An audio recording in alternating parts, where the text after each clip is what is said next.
So this is intermediate algebra, right? So you've all had some introduction to algebra. So let's just talk a little bit about what you've seen so far.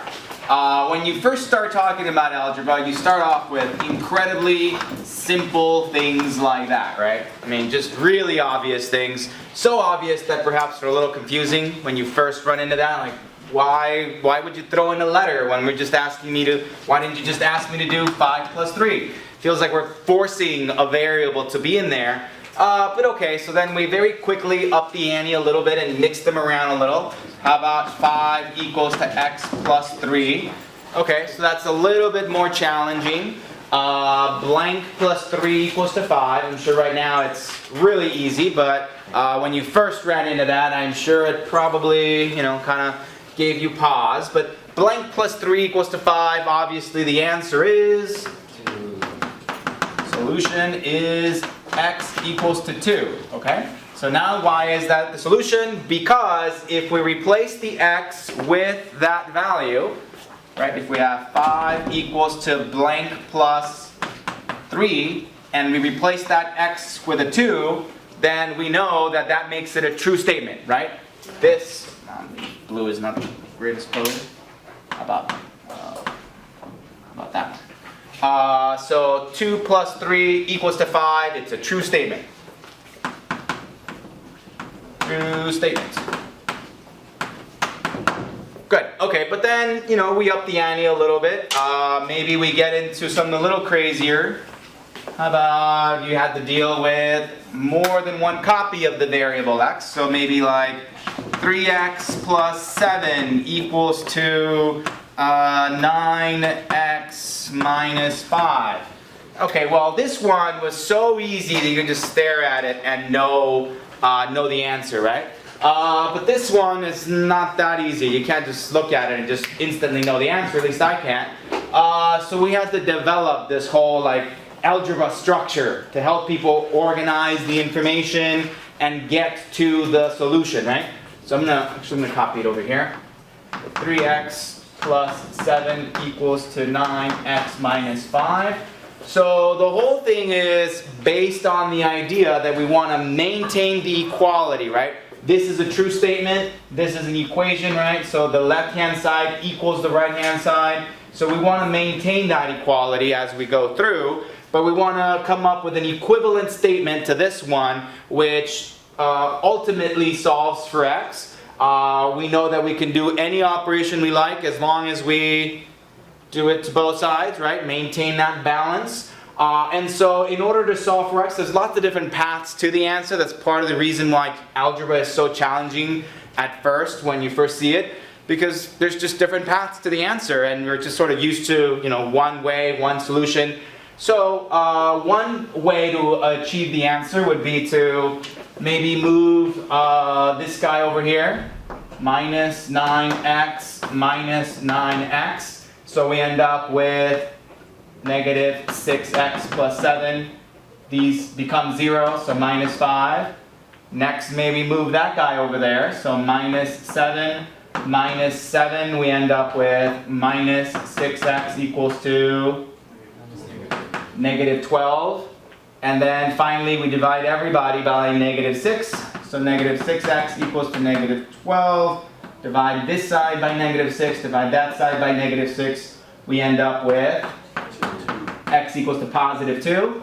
And so that wasn't necessarily that clear at the beginning, back in the original statement. It wasn't that clear that the answer was x equals to 2. But now hopefully it is. And so we say that the solution is x equals to 2, and just like over here, that means that if we go back to the original statement and replace all the x's with a 2, we're going to get a true statement.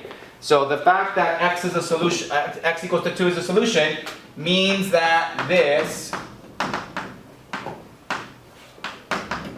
right, if we replace this with a 2 there and a 2 there, that means that that's also a true statement. That's why x equals to 2 is a solution. Any questions so far? No? No? Okay, so this was, the introduction to algebra. Things were doing well. We got solutions. Here's the solution. Solution was x equals to 2. And then we upped the ante a little bit.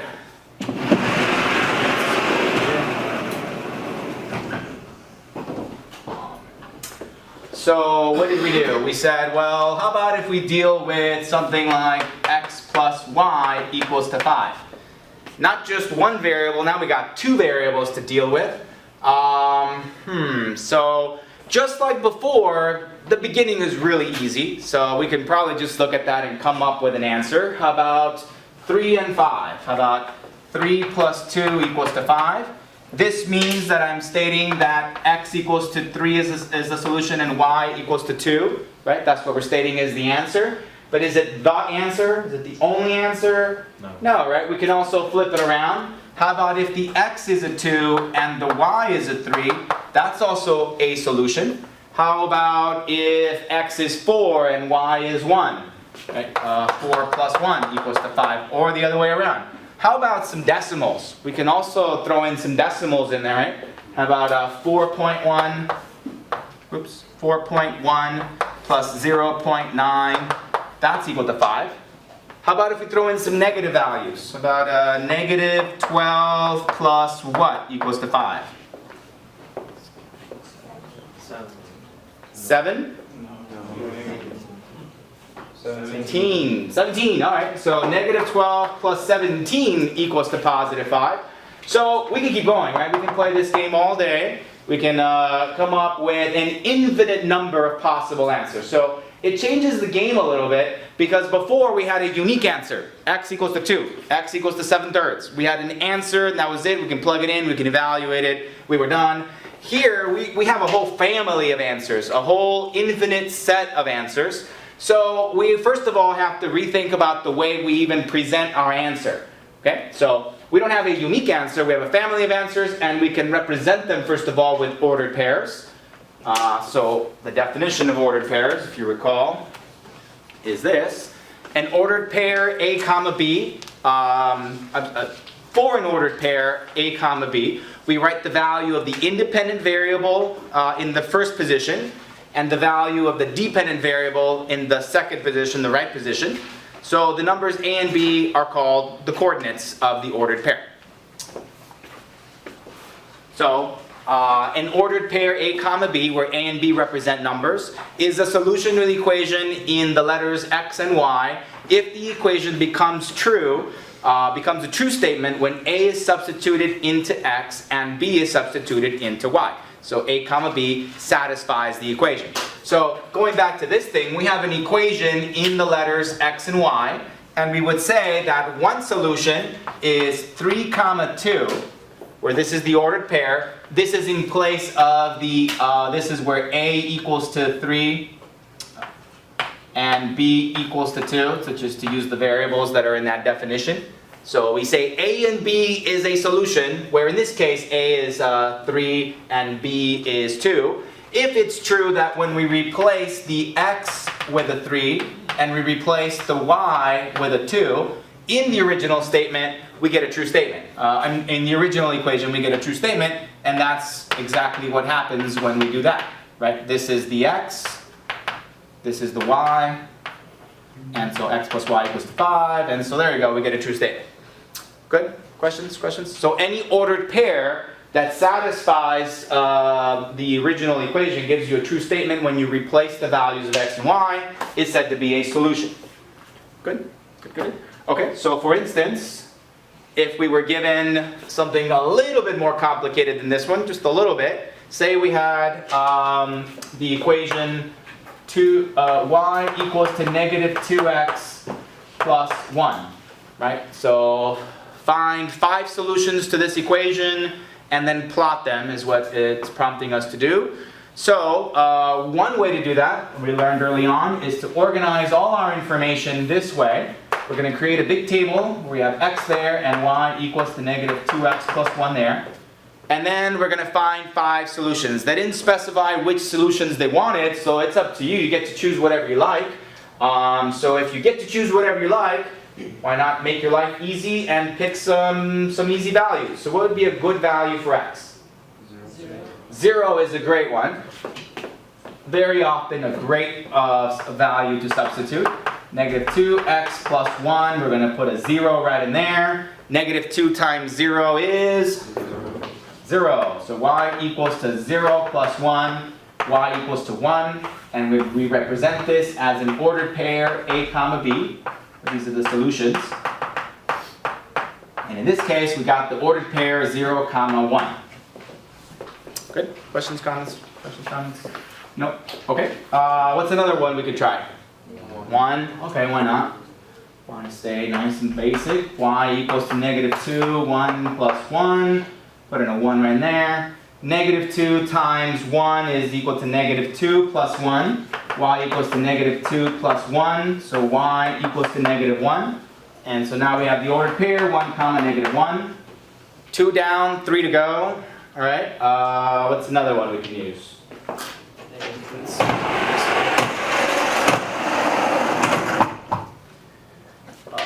Y equals to -2x plus 1. Okay, how about 2? So y equals to -2 times +2 plus 1. That makes it -4 plus 1. So y equals to -3. So we have the ordered pair 2 comma -3. And how about some negatives? About -1. Y equals to -2 times -1 plus 1. That's going to become +2 plus 1. Y equals to 3. So we get the ordered pair 1 comma 3. Oh, what happened? -1 in the order. No one's. Oh, in the ordered pair. Thank you. Good. And then one last one. How about -2 then? -2, y equals to -2 times -2 plus 1.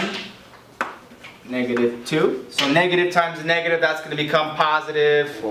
4 plus 1 is 5. Y equals to 5. So we get the ordered pair -2 comma 5. Good. Okay, so now we can graph these things, so we can create, you know, these don't have to be Picasso, well, I don't know, Picasso's probably not a good metaphor. These don't have to be great works of art, just a simple sketching is good enough. So here's the X and Y axes, so we can organize our information in a table. So here's what a nice table looks like. If you just removed all the work and you just strip it down to the ordered pairs.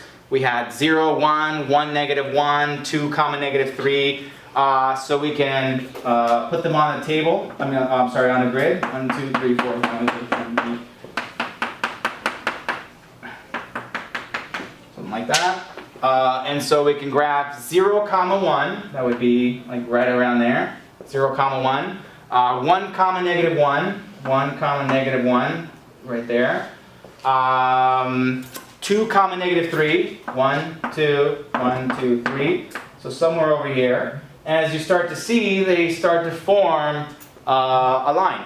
So we have -1. Go this way. -1, comma 3. So it's going to be somewhere over there. And then -2, comma 5. -2, comma 5. It's going to be somewhere over there. Right. So if I asked you to repeat this more, don't give me 5 points, give me 10. Give me 20, give me 30, give me 40. As I find more points, you'll find that the other points are going to be like maybe there, maybe there, maybe there, maybe there, maybe there. Right? If I start including decimals and fractions, and we come up with more points, you'll see that all those points end up being so close together. They end up forming something that looks, whoa, that's supposed to be a straight line. Wow, that's on video too, it's embarrassing. Well, I give up. Whatever. So, there we go. That's better over there. Any questions? No? No? No? No? Okay. So this is a better looking graph. So sort of what I did, but you know, better. And so if we came up with more points, they would form a line. We can either present the table or we can present that graph there. Good? Questions, questions, questions, questions, questions? Okay, a graph in two variable. The graph of an equation in two variables is a set of points that correspond to all solutions of the equation. And in particular, we're going to be dealing a lot with linear equations. So, how can we tell that we're dealing with a linear equation? Well, one way is that when an equation is presented to you, we can use our algebra properties to reduce it down to something that fits this form. Y equals mx plus b. So if an equation can be put into the form y equals mx plus b, where m and b are constants, then the graph of the equation is a line. So you could say that all lines can be written in this form except for one kind of special line, which are vertical lines. We'll deal with those separately. But except for vertical lines, all other lines can be expressed, or the equation of all other lines can be expressed into the form y equals mx plus b, where m and b represent constants. They represent numbers, right? So, for instance,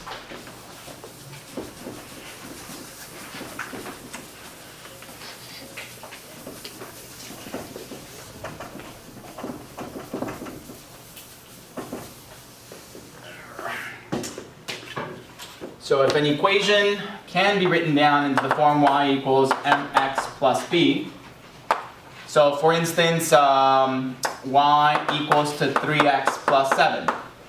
There's an equation of a line, right? It fits the form because the m is this 3 and the b is the 7, so we have this. Or it could be y equals to 3/4 x plus 9/7. There you go. So the m and the b are allowed to be any numbers. Positives, negatives, maybe y equals to negative 3.2x minus 19.4.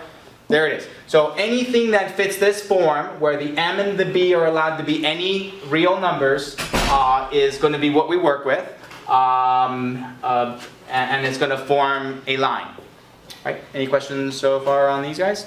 Okay, so if something like this is presented to you, right away you know this has got to be the equation of a line. If I find all the ordered pairs that satisfy this and graph them, I know they're going to form the shape of a line.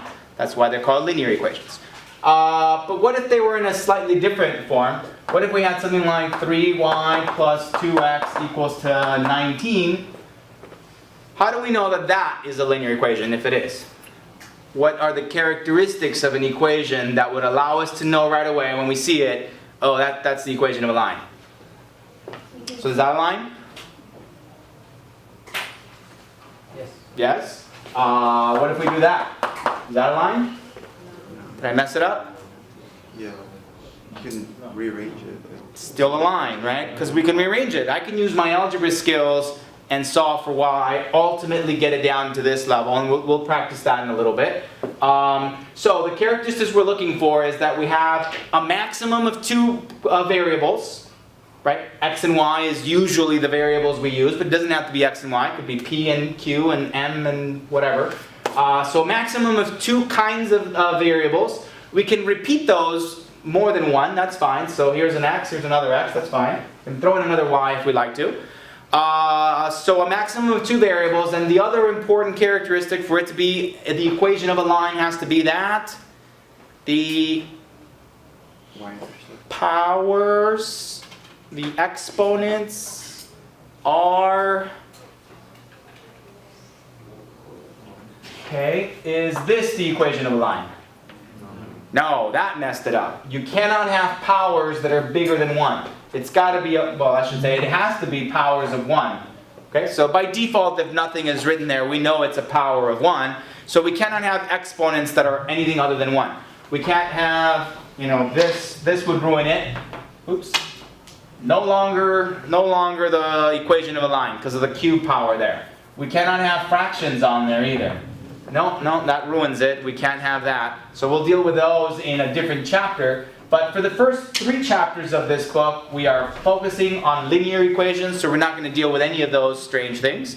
Also keep in mind that it might be the case that once you simplify it, there might be an exponent, so you have to be careful. Y equals to x plus 3, there's a linear equation. However, y equals to x times x plus 3, that is no longer a linear equation, because I know that once I simplify it, I'm going to end up with an x squared. That's not the equation of a line, right? So in the first 3 chapters, we focus on linear equations, so we wouldn't have to deal with those. Not yet. Any questions so far? No? No. Okay, so when they're really straightforward, as we saw before, no problem. But they have a way of getting crazy really quick, right? So let's say, for instance, you were given this one. How about negative 3x plus 5 times 2y minus 4 equals to negative 4y minus x minus 8. Ugh. Is it the equation of a line? Yeah. There's lots. So how many different kinds of letters? There's only x's and y's. Even though I'm repeating the x's and y's more than once, that's fine. There's only 2 letters, so a maximum of 2 letters, that's satisfied. All the exponents of the variables are all powers of 1. And even after I simplify, I know I'm not going to get to a power that's bigger than 1. I can ruin that if I had put like maybe an x right in there. Oh, that's a problem, because then we'd have a term that has a power greater than 1. So luckily this one is okay. But this is a pretty hard equation to deal with. So if you were asked to find some solutions to this guy and sketch those solutions, what would be the first thing you'd want to do? So in other words, let's say I asked you to find 5, let's go with integer solutions. And sketch the graph.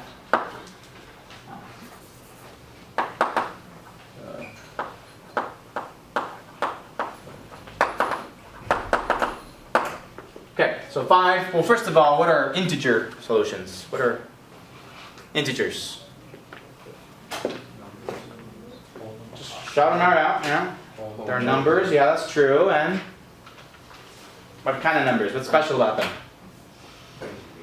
Real numbers. Yes, they're real numbers. More specific. It's an easier way of describing them. 1, 2, 3, 4. Whole numbers. Numbers except 0, right? So consecutive?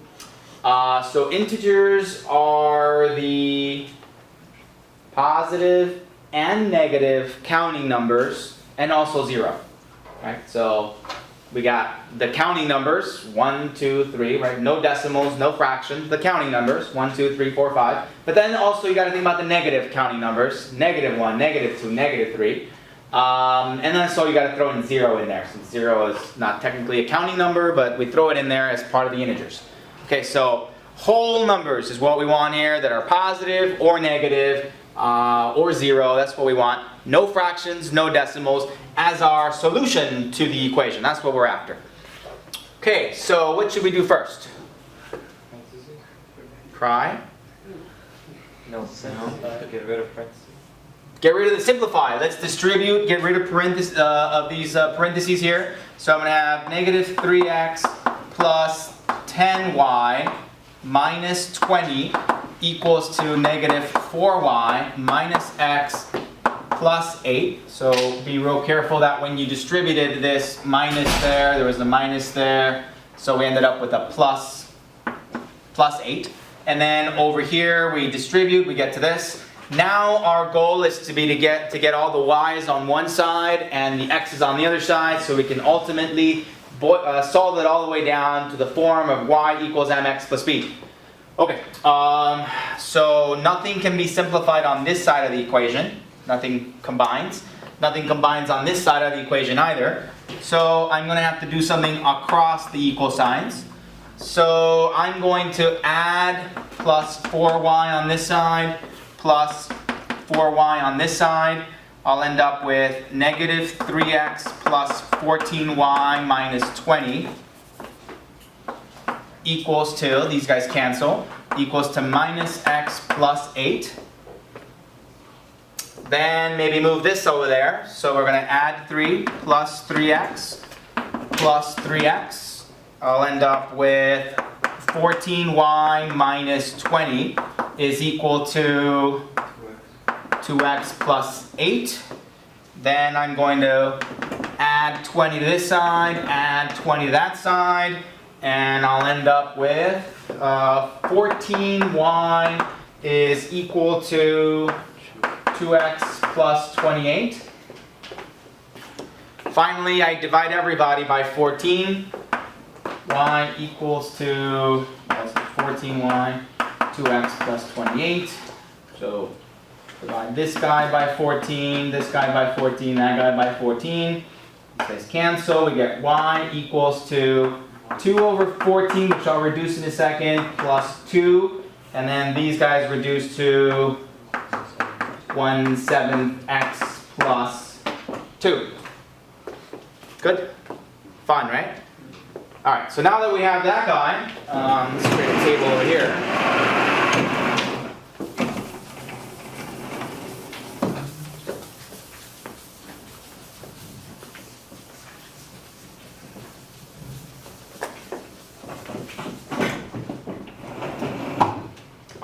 So now that we did that, we have y equals to 1/7 x plus 2. Now we need to find integer solutions. So how do we get integer solutions?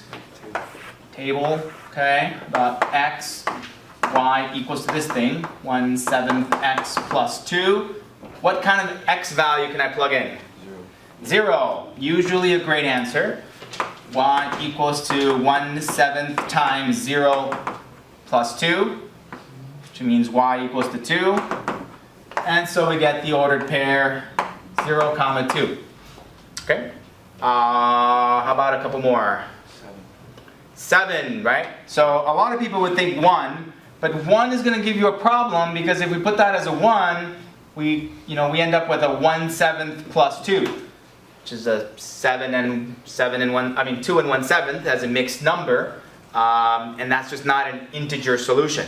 But if we plug in a positive 7, then I know that those are going to cancel. So y equals to 1/7 plus 2, and if we put a 7 right in there, then these guys are going to cancel, giving me y equals to 1 plus 2, or y equals to 3. So 7, 3 is our answer. Good? And that's an integer solution. Good, good, good. Okay, what about another integer solution? What can we plug in? -7. Right? If we plug in -7, that's also going to work. How about 14? Or -14, or 21, or -21, right? The point is we need multiples of this denominator, and that would have been hard to see back at the beginning in the original equation. So it's important to solve for y so that we can see what values of x would give us integer solutions. Good? Alright, so if we plugged in a -7, what's the answer going to be? If we plug in a -7 there, we end up with -1 plus 2, which is 1. What about 14? 4. What about -14? 0. 21? 5. -21? -1. Okay, look at that. So lots of potential ordered paired solutions. And then you have all these ordered pairs here that you can put together into a grid and find the answer. 1, 14, 4, -14, 0, 21, 5, and -21, -1. Good? Good, good, good. Okay, so then we can put those all together into a grid, graph all those, and I know that those dots are going to be on a line, right? They're going to start to form a line. Any questions? No? No? No? No? Okay.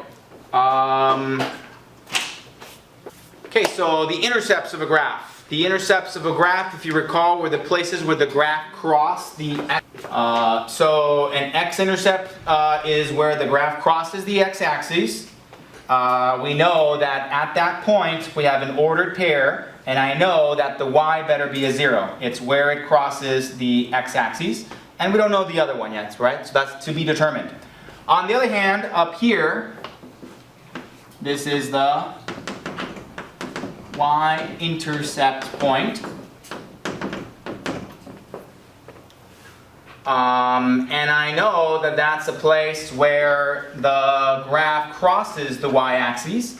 And I don't know the actual number for it, but I do know that it's going to be an ordered pair where the first number has got to be 0, because the way we graph it, always left and right first, then up and down. So I know that the x value is going to be 0. Good? Okay, so then that leads us to how to find these points. So to find the x-intercept point, to find the x-coordinate of each of the x-intercepts, we substitute 0 for y. We substitute 0 for y and solve for x. To find the y-intercept points, we're going to substitute x for equal to 0 and solve for the other value of y. Okay, that's how we find them. Any questions? No? No? No? Okay. So let's find the x and y intercepts for y equals to negative 2x plus 4. So to find the first one, so to find the x-intercept point, we're gonna do one. We're gonna let y equal to 0, and 2, we're gonna solve for y. So in our case, we had y equals to negative 2x plus 4. So we're gonna set y equal to 0 and solve for x. So that means that we subtract 4 from both sides. Minus 4, minus 4. We end up with minus 4 equals to negative 2x. Divide both sides by negative 2, and we end up with 2 equals to x.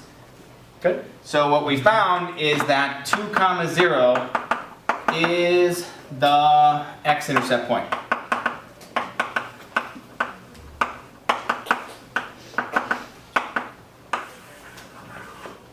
Good. Questions, questions, questions? How do I know there's not another one? Is this the only one?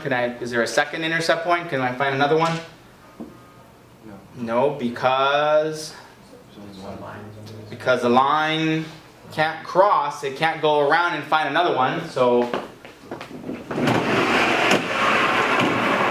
if we looked at this guy over here, for instance, it crosses the x-axis there, and it can't find it, it can't cross it again because it would have to kind of turn around and go back up that way, but then it wouldn't be a line anymore.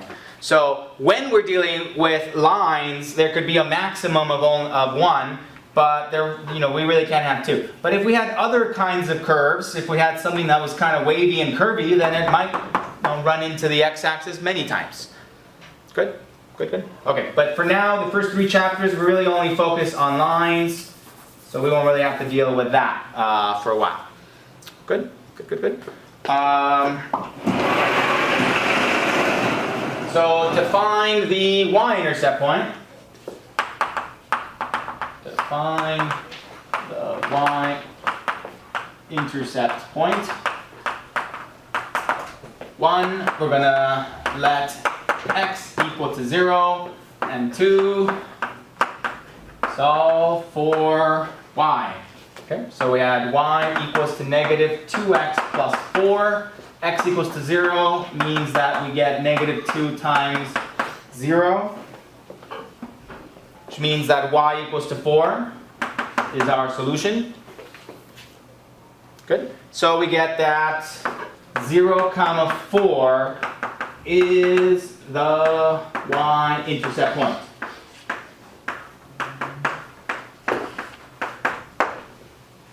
Any questions? No? No? Okay, so now we can graph those two guys and we can sketch it. We get something like this guy. Right, so 2 comma 0 and 0 comma 4, the 2 intercept points. You can find another point, another solution to the equation just to verify that it does lie on that line. But you only need a minimum of 2 points in order to sketch the equation of a line. So 2 points will allow you to find that line. Good? Questions, questions, questions, questions? Okay, so all lines can be written in the form y equals mx plus b, with only one exception, which we mentioned before, which is vertical lines. So let's look at those. So that's what this is about. Sketch this, which is kind of weird.